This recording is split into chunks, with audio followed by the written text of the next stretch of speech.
किसी भी युद्ध को जीतने के लिए महान ज्ञान के साथ साथ अस्त्रों की भी आवश्यकता होती है और ऐसे ही अस्त्रों में से एक है धनुष।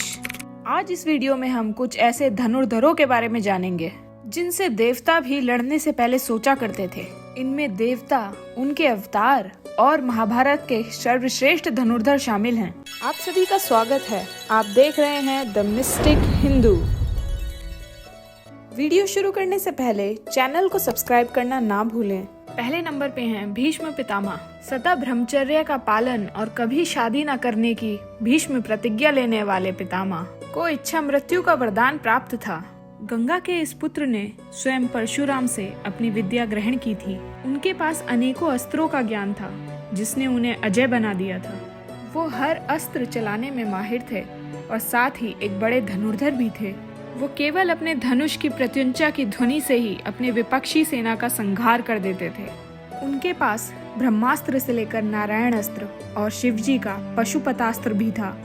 अब आगे बढ़ते हैं और बात करते हैं दूसरे सबसे बड़े धनुर्धर की, जो कि हैं अर्जुन। पांचों पांडवों में से सिर्फ एक अर्जुन की धनुष विद्या ही जग प्रसिद्ध थी। गुरु द्रोण के श्रेष्ठ शिष्यों में से एक थे अर्जुन। गुरु द्रोण ने अर्जुन को धनुर्विद्या सिखाते हुए ये वचन दिया था कि तुमसे सर्वश्रेष्ठ इस संसार में धनुर्विद्या कोई नहीं चला पाएगा। अर्जुन के धनुष की टंकार से पूरा युद्ध क्षेत्र गूंज उठता था। रथ पर सवार अर्जुन और कृष्ण को देखने के लिए देवता भी स्वर्गलोक से नीचे उतर गए थे। लेकिन अर्जुन से भी श्रेष्ठ कोई था जिसे दुनिया सर्वश्रेष्ठ मानती है, और वो कोई और नहीं बल्कि सूर्यपुत्र कर्ण थे।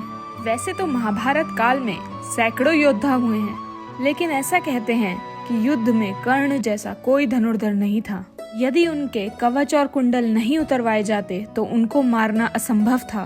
कर्ण का अर्जुन और एकलव्य से सर्वश्रेष्ठ धनुर्धर होने का प्रमाण ये है कि कर्ण के एक तीर में इतनी ताकत थी कि जब वो तीर अर्जुन के रथ को लगता था तो वो रथ कुछ गज दूरी पीछे खिसक जाता था।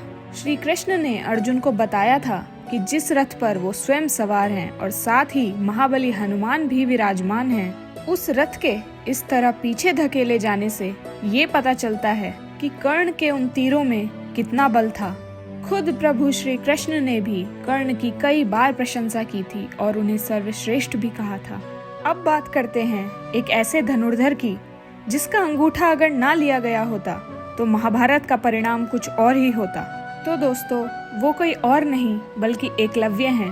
गुरु द्रोण की मूर्ति बनाकर उस मूर्ति के समक्ष एकलव्य ने अपनी धनुर्विद्या सीखी थी। जब गुरु द्रोण को इस बात का पता चला कि एकलव्य अर्जुन से भी सर्वश्रेष्ठ धनुर्धर बन गया है, तो उन्होंने एकलव्य से पूछा कि तुमने ये विद्या कहाँ से सीखी। इसका जवाब देते हुए एकलव्य ने बताया कि मैंने आपको ही गुरु मानकर आपकी एक मूर्ति के समक्ष इस विद्या को प्राप्त किया है। तब गुरु द्रोण को अर्जुन को दिया गया अपना वचन याद आया और अपने वचन की रक्षा करने के लिए उन्होंने एकलव्य से कहा कि यदि ऐसा है तो हम गुरु दक्षिणा के हकदार हैं। ये सुनकर एकलव्य ने प्रसन्न होकर कहा कि मांगिए गुरुदेव, और ऐसे गुरु द्रोण ने एकलव्य से उसके सीधे हाथ का अंगूठा मांग लिया। अब आखिर में एक ऐसे धनुर्धर के बारे में जानेंगे जिसके बारे में यह कहा जाता है कि अगर ये अपने 3 बाणों का प्रयोग कर लेते तो महाभारत को 2 पल में ही खत्म कर देते।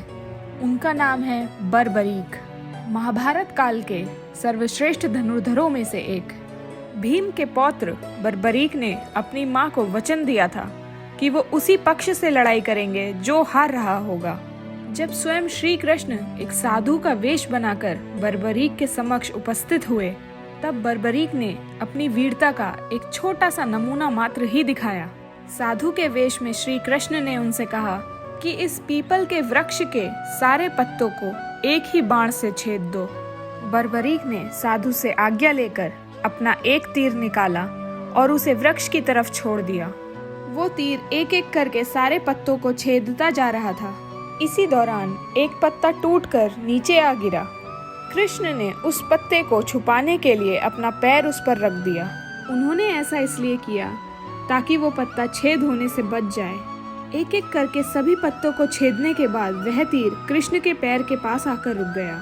तब बर्बरीक ने साधु बने कृष्ण से कहा कि हे प्रभु, अपना पैर हटाइए, क्योंकि उसके नीचे एक पत्ता दबा हुआ है, और चूंकि मैंने अपने तीर को सिर्फ पत्तों को छेदने की आज्ञा दे रखी है, आपके पैर को छेदने की नहीं। इस चमत्कार को देखकर श्री कृष्ण चिंतित हो गए। श्री कृष्ण ये जानते थे कि बर्बरीक प्रतिज्ञावश हारने वाले का साथ देंगे। अगर कौरव हारते हुए नजर आए तो बर्बरीक उनकी तरफ से लड़ने लगेंगे और पांडवों के लिए संकट हो जाएगा। और फिर जब पांडव बर्बरीक के सामने हारते हुए नजर आएंगे, तब बर्बरीक पांडवों का साथ देंगे। इस तरह वे दोनों ओर की सेना को एक ही तीर से खत्म कर देंगे। इसलिए श्री कृष्ण ने बर्बरीक से उनका मस्तक ही मांग लिया। तो दोस्तों, ये थे हमारे महाभारत के सबसे सर्वश्रेष्ठ धनुर्धर। जाते जाते इस वीडियो को लाइक, हमारे चैनल को सब्सक्राइब और कमेंट बॉक्स में अपनी राय जरूर लिखिएगा। धन्यवाद।